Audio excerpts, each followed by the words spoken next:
It was 2 years ago in May. I came out to get the clothes off the line. I pulled out the sheets that had fallen underneath the deck, and when I did, I pulled out a whole nest of bees and hornets. They were flying down my shirt, stung me all over the side of my neck and into my shoulder. Just at that same time, Joseph had come around the corner to the back. I see my mom get stung by bees. I couldn't breathe. I was swelling up. My mouth was swelling up. My throat was swelling up. She told me to go in and get a cold face cloth, and instead I went in and called Rescue 911. They said, tell me your address and phone number and tell me where you live. He said Holden, but did not know the number of our house. What they did tell him to do was listen for the sirens and tell them when they're getting closer and closer. And when he saw him come by, he waved to him and brought him right up to the back where I was. They came and helped my mother. I was told later that I could have died with the anaphylactic reaction that does kill people. After this whole episode was over, I asked him, why did you call 911? He said, because I knew my mommy was sick and she was hurt and she needed rescue. Well, how did you learn how to dial 911? Well, every Tuesday, that is his favorite show to watch. At 8 o'clock, he parks in front of the TV and we all watch the show. Joseph saved my life. He's just my little hero.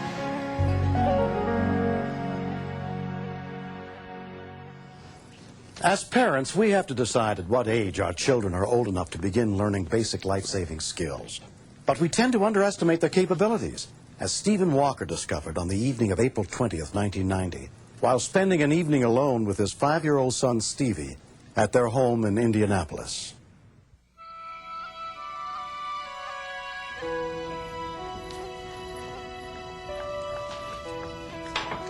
you go, Steve. I'll take those, put on tape, and I'll be down in a minute, okay? I've been leaving the two of them alone together since Stevie was born, because Steve is a very doting father, and he's very watchful. He was going to cook, and they were going to go downstairs, and they would have a good time.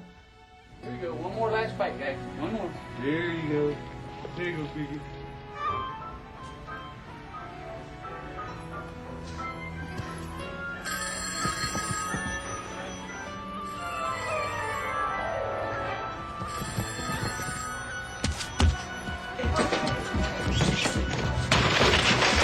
I heard the crash, and I turned around, and I just thought that was playing a game. Dad? Dad? I go, Dad, and he doesn't answer. And then I say, are you playing a joke? And he doesn't respond there either. Dad, are you playing? I noticed that his lip was playing on the side, and I said, uh-oh, it's not a joke. I know it was all up to me, and my mind said, if you want to be good and to be pretty special, you gotta do what you gotta do. Stevie's call was taken by Marion County Fire Dispatcher Susan Lauthan. Fire dispatcher. The caller began to state that his father had fallen down the steps and was not moving. Okay, Stevie. I realized at that point that I was talking to a child, and I realized that he was there by himself. I said, Stevie, if you do exactly as I tell you to do, I can help you through this until the fire department gets there. Rescue units were immediately dispatched to the scene. I knew that he had not called his mom at work. He had not called his grandparents. He had immediately called 911, and that is very crucial.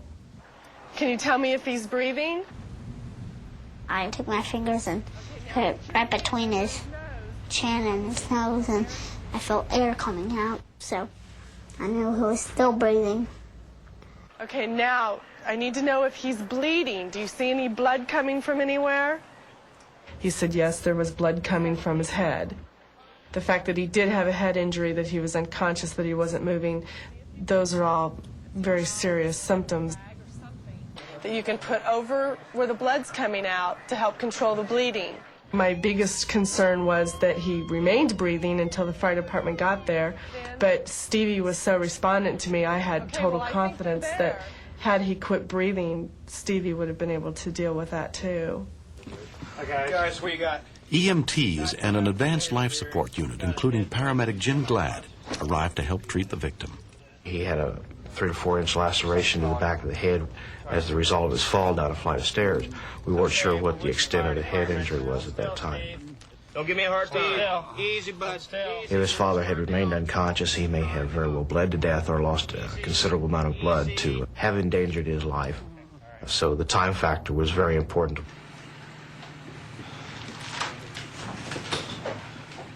And as we were leaving the scene, realizing he's the one that had called, I get down on my knees, patted him on the shoulder, and said, if you're the one that called 911, you did a fine job. You probably saved your father's life.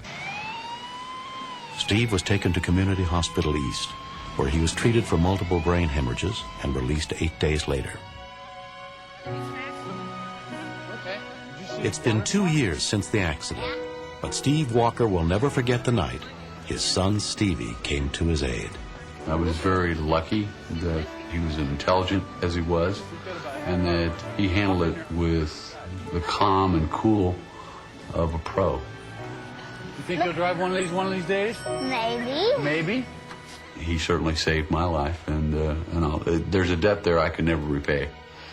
130. I can go faster than that. I'm thankful that my dad's still here. We spend a lot of time together now because if he ever has another accident, I'll be there for him. The show had a major effect. I think it took the scare away from him of facing an emergency. I remember lots of times when Stevie and Dad would sit around and watch Rescue 911, and then to find out that he called 911 from just watching it. It was just amazing. If 911 would have never been on the air, I probably would not be here on the face of the earth today.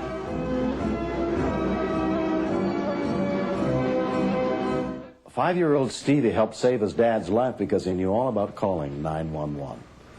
When do you call 911? When? When something's wrong, like an emergency, like when some kind of accident happened. Yes. Let's say your big brother was throwing a party and it got out of hand and someone started a fight or something. You would call 911. Have you had a big brother? Yeah. Does he throw parties? Yeah. Do they get out of hand? Yeah. Have you called 911? No. Anybody else? When somebody's having a heart attack. What do you tell the dispatcher when you call 911? Yes. Your address, your name, what happened. When don't you call 911? You right there. When you're trying to pull a prank, like a prank on the phone or something. False alarm kind of thing. What would happen if you made a prank call? Yes. You'd call it, and they'd really think there's an emergency, and they'd come all the way to your house, and somewhere across the town there's somebody really in trouble, so they have to go back to the station and back all the way to the other house, and it might be too late. Good answer. Not all communities have 911, so learn the emergency numbers in your area and post them by each phone.